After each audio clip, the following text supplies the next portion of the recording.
Hey, how you guys doing? My name is Hiro. I was going to say Coding with Strangers, but this is the Identity Booth. Yeah, surprise on y'all. And I have my better half, the voice in my head, Yag, here with me. Yag, say hi. Hi, I'm Yag, and my pronouns are she, her. What are yours, Hero? I believe they're he, him. But with all that being said, I want to thank you all for joining us. And I know it's been a while, and you're probably thinking, what? Is Hiro bringing back the Identity Booth? Like I said, Yag's my better half, and she's been trying to get me to do this more often. So thank her in the comment sections for this segment going on. There's a need, I believe, for more political discourse, but that's neither here nor there. We want to talk about why this discord is even able to happen right now. And it's because of an allotment of laws and freedoms that have been guaranteed to us, but are currently being ripped away as we speak. Before the tyrant has made his final disposition to his new seat, there's already a sort of push to make sure that people who don't align from the news organizations and political discord space, if you don't align with what's about to happen, that you get out the way. And that's the feeling that I've gotten. And I feel like for that reason and that reason alone, we have to start creating these spaces again to make sure that there is an opposition, not just for opposition's sake, but just for documentation. The truth should be told, and it's probably not going to be told by the people in charge. I don't know. How do you feel about that, Yag? Is that a fair assessment? I'd say so, especially considering that we know what happened during the first 4 years of his term, and now that he seems like I'm not trying to be like a democratic like mouthpiece right now, but his rhetoric sure amped up.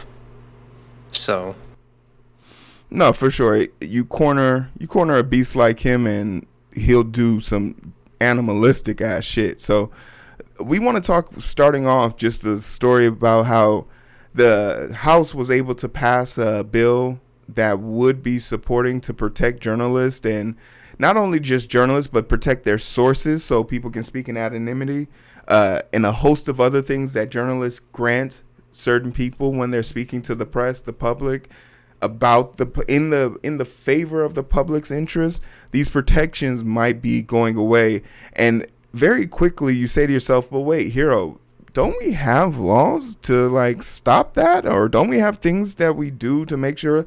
Yeah, you're thinking of the First Amendment. Congratulations, you passed your civics exam. And there's this new trend, and I don't know how to describe it just yet, but the vibe is sort of old laws. It's like, the Old Testament from like the Bible, and they'd be like, oh, if you wear two separate pieces of fabric, you can be stoned to death or serve 30 years in jail. 30 years in hell. That's sort of what they're doing. They're saying we don't follow those rules anymore unless it benefits them. And I think the First Amendment, they're willing to convert to their own interpretation. This is something the GOP and the Republican Party is extremely good at doing, picking and choosing when rules, laws, and regulations fit for them. Is that a fair assessment? yeah, absolutely. They have a whole wing of Republicans who call themselves like fundamentalists or something like that, like institutionalists, that make it seem like they must follow the Constitution to the letter no matter what it says. But then again, here we are where they're trying to redefine what it's supposed to say. And speaking of redefining certain things, who's the specific GOP personnel that was like, nah, this can't pass? Because it didn't pass. This was on the 10th. Today's the 12th. So 2 days ago, it went up. It needs a 60 majority in the Senate. Didn't get that. And it was primarily led by, what's this dude? From the greenest state in the damn union, Arkansas.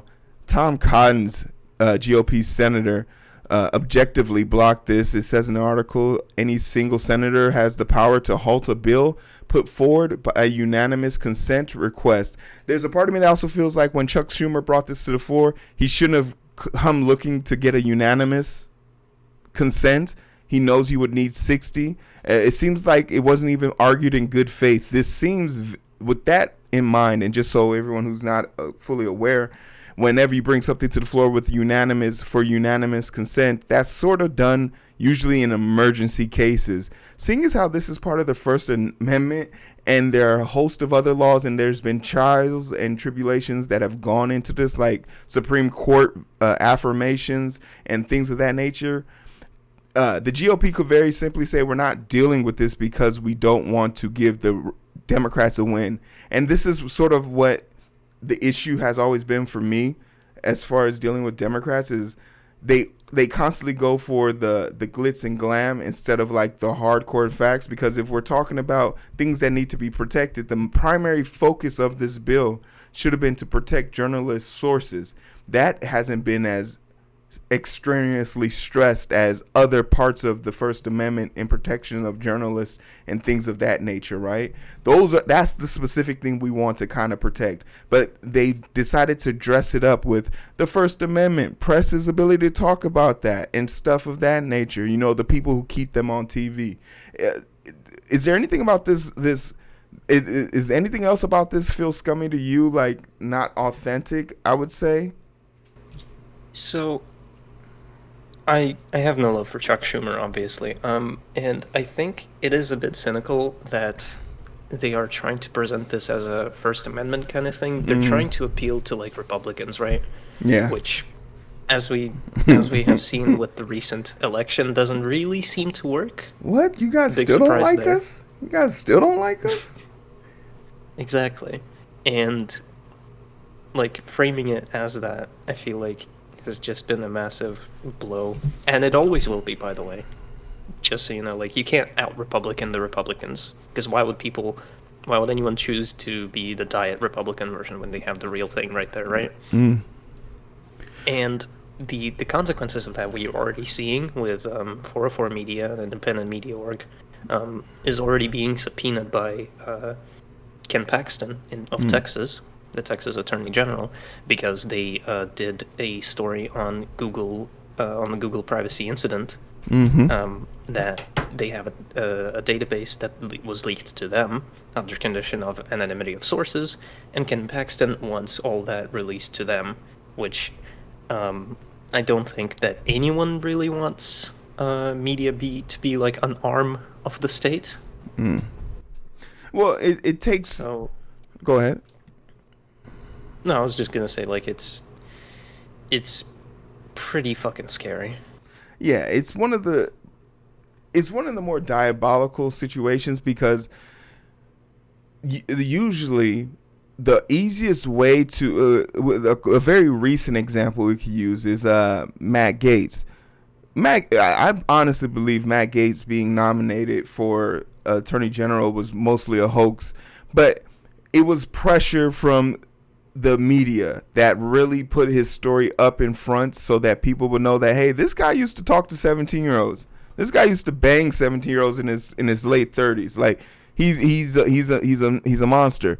And the more notoriety something gets, the more it rises to people's conscience. The more people have their conscience, the more empathy. And the GOP doesn't really reflect well when you put them across from empathetic figures, right?